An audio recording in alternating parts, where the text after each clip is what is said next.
Hi, Martin Doyle here, and I'm here back with another entry into my video production diary for my feature film, The Next Way. It's been a couple of weeks since I've done my last vlog. I've been very busy, so I apologize for that. This week, I wanted to talk about structure. Now, before I started writing a screenplay, I was doing a lot of things to make sure I knew what I was doing before I started really getting into the nuts and guts of the story. So, what do we mean by structure? Well, we all know that all stories have a beginning, a middle, and an end.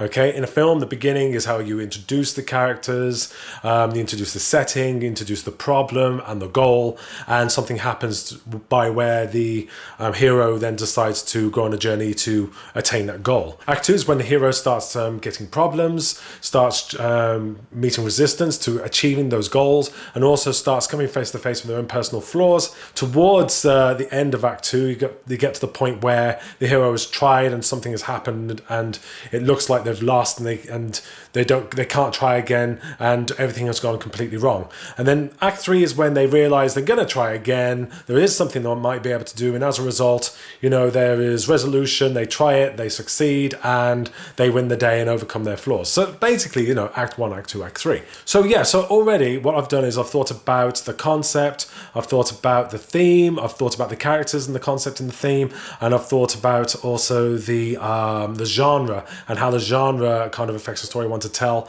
and the story world and all those details. So I've got all these details now. Now, obviously, whilst I've been thinking about all those things, a story has been forming in my mind. So I know how it's going to end, and I know the kind of things are going to be happening to the characters. Right, so when I want to start working out what that story is, I just start with a piece of paper. Once again, get a pen, paper, and I just write out the story in a very simple way. Arthur runs into a field, sees two buttons, presses one button, it's the wrong button, everything goes wrong, presses the right button, everything goes right. And then that's it. From that point, then I break it up into paragraphs. So I've got one paragraph for the Act 1, I've got two paragraphs for Act 2, and I've got one paragraph for Act 3. From that point, then I expand on it again. So I have a full page for Act 1, 2 pages for Act 2, and then another full page for Act 3. So I'm always fleshing it out and taking it further. So it comes to a point there where you actually start working out how and when things happen. Now, there's different ways to do this. You can look at doing scenes, a scene breakdown. So what you do is you get around, the given wisdom is you give yourself around 40 cards, 40 kind of index cards, and you write each scene on each of the cards. And what you do is you rearrange those cards on a board until you've got the flow of your story. That's one way of doing it. Another way is to do what I normally do, is just to kind of write down a kind of breakdown treatment. So I'm actually taking my first, second, and third acts, and then I'm writing the actual scenes in them. So and I just kind of write a small, a small description of each scene and how it flows in the whole entirety of the entire script. It's kind of a cross between a beat sheet and a treatment.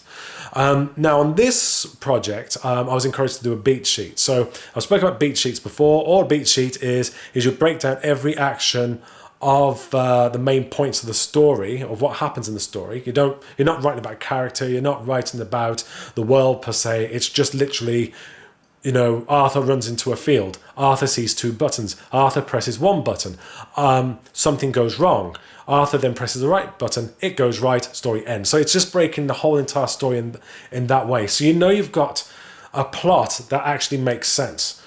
Okay, so that's how you do a beat sheet. And then you would do something like a treatment. Now, a treatment is where you write your whole entire story. It could be anything up to 25 pages, and you're writing it in the style and the tone of the story itself. So, if it's a murder mystery, you might want to write it like that in the way that you're going to eventually present the actual film. So what I did on this project is I did a beat sheet, and then I also did a treatment breakdown as well of each scene. Then I just did a full-on treatment, and I always try to keep them. I try to keep my treatment within 10 pages, just to kind of make sure I had a very clear story. There's a given philosophy that the more you write, it means that you kind of got too much in your story, which was something I had to kind of be sure I wasn't doing.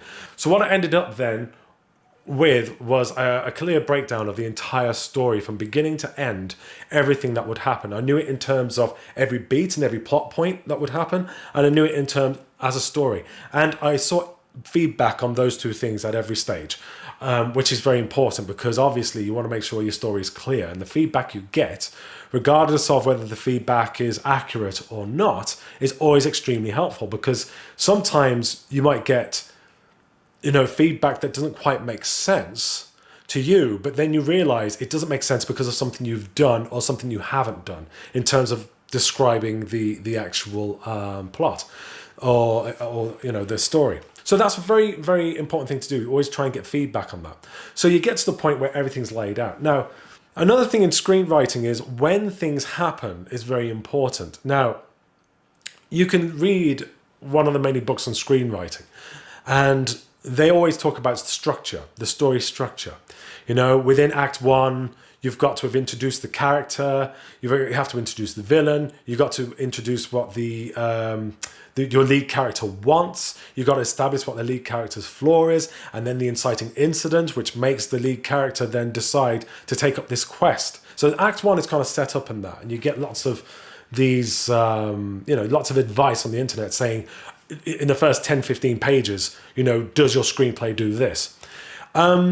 And then you get like other things saying, oh, by page, let's say by page 15, you should have answered this question, or on page 30, this should happen, or your screenplay should be no more than 90 pages, and on page 45 or 44, that should be the midpoint of the film.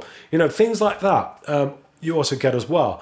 There's, I think I'm gonna have to check this out. But if you look at things like Save the Cat, which is a very informative and very straightforward book on the structure of stories and how to tell a story, cinematic story. Blake Snyder studied a lot of extremely successful films and found a pattern in them. And to be honest, most screenwriters have done exactly that. But, he found around, I think it's 15 beats or so, I'll have to double check that. But he found a certain amount of beats that this happens at that page, and that happens at this page, and that happens, and that happens, and that happens. And as long as you do all those things, you've got a story. And then you've got like Dara Marks, they've got their own number of beats that happen. In fact, John Truby's got 22 beats that if you work out your story in a very specific way using his formula and fulfill each one of those 22 story points, he says, and he didn't actually say that you have to have 22 beats either, which is kind of cool. What he's saying is that these are all the beats are important, and you can do less beats if necessary, if that's what your story demands. But everyone's got a structure of how to write a story, and it's really, really useful, and it is brilliant to know all those structures. I found Blake Snyder, Dara Marks, and John Truby very, very useful when I was referencing structure for my story.